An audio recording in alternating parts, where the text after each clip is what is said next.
सबसे पहले आपने क्या करना है, जो आपकी फ़ोल्डर थी the complete web developer course, इसमें आपने सबसे पहले एक दूसरा फ़ोल्डर बनाना है, ठीक है। दूसरा सेक्शन है बेसिकली CSS3 या CSS के नाम से या CSS3 के नाम से आपने एक फ़ोल्डर बनानी है सबसे पहले, ठीक है।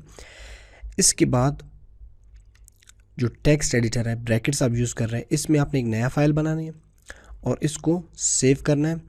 किस नाम से? डेस्कटॉप पे CSS में आके कोई भी नाम दे दें। मैं सपोज देता हूँ web page with style .html। Again .html आ रहा है, ठीक है, क्योंकि हम लोग फ़िलहाल तो इनलाइन या इंटरनल CSS ही यूज़ करेंगे और एंड में एक्सटर्नल यूज़ करेंगे, फिर हम लोग इसका एक्सटेंशन HTML की बजाय CSS देंगे। फ़िलहाल आप HTML ही लगा लें।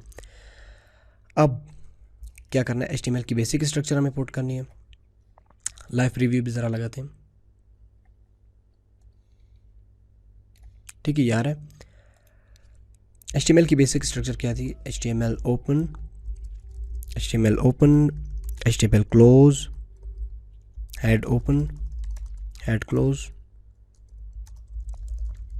टाइटल ओपन और टाइटल क्लोज, CSS, ठीक है। टाइटल बिल्कुल काम कर रहा है, ये आप देख लें। CSS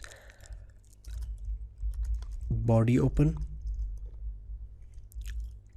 और बॉडी क्लोज, ठीक है। स्ट्रक्चर हो गए। अब देखें, कुछ टेस्ट करते हैं। बिल्कुल काम कर रहा है, परफेक्ट। अब मैंने आप लोगों को एक बात बताई थी कि CSS को यूज़ करने के 3 मेथड्स, मतलब 3 तरीक़ों से आप CSS को यूज़ कर सकते हैं। एक तो CSS को इनलाइन, मतलब एलिमेंट जो टैग होती है, टैग के अंदर ही CSS को यूज़ कर ले, वो इनलाइन CSS कहलाती है। एक हेड सेक्शन में अगर आप CSS की जो कोडिंग होती है उसको यूज़ करते हैं, वो फिर इंटरनल CSS कहलाती है।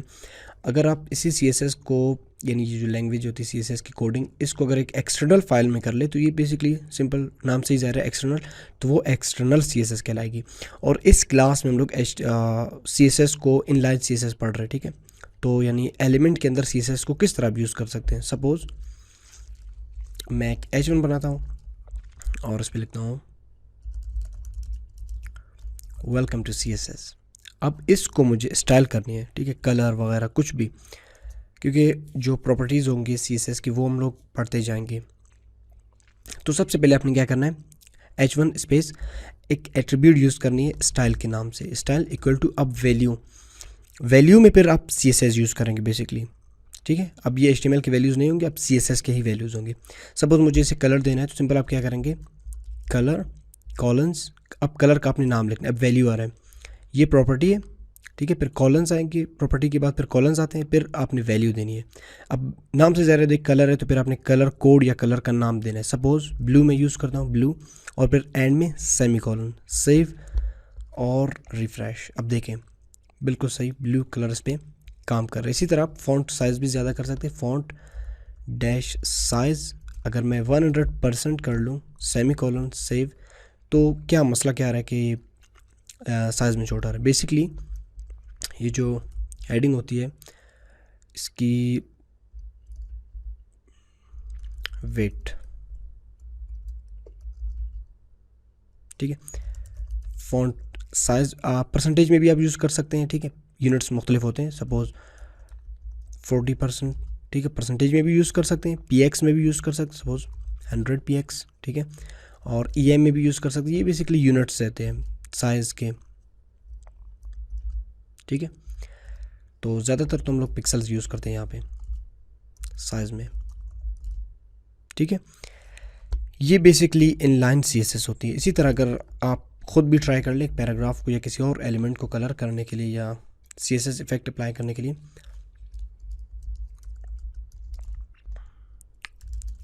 We are learning CSS, good. फिर आपने स्टाइल देनी है इसे, कलर रेड, ठीक है, कलर रेड इस पर अप्लाई हो गई। और फॉन्ट साइज 10 px, 19 px, ठीक है, या 20 px। अब एक बार मैं आपको फिर से बता दूं, ये बेसिकली जो CSS हम लोग यूज़ कर रहे हैं ये इनलाइन CSS है, ठीक है। ये प्रॉपर्टी है ये वैल्यू है, फिर ये प्रॉपर्टी, ये कंप्लीट प्रॉपर्टी है, कॉलन्स, फिर वैल्यू और फिर सेमी कॉलन एंड में आती है, ठीक है। और ये बेसिकली CSS थी, इनलाइन CSS। अगर आपको फिर भी समझ नहीं आया हो, आई होप कि आपको समझ आ गया है CSS को यूज़ करना। अगर फिर भी समझ ना आया हो तो नेक्स्ट क्लास में हम लोग CSS को इंटरनल CSS पढ़ने जा रहे हैं, तो उसमें शायद आपको कवर हो जाए, ठीक है।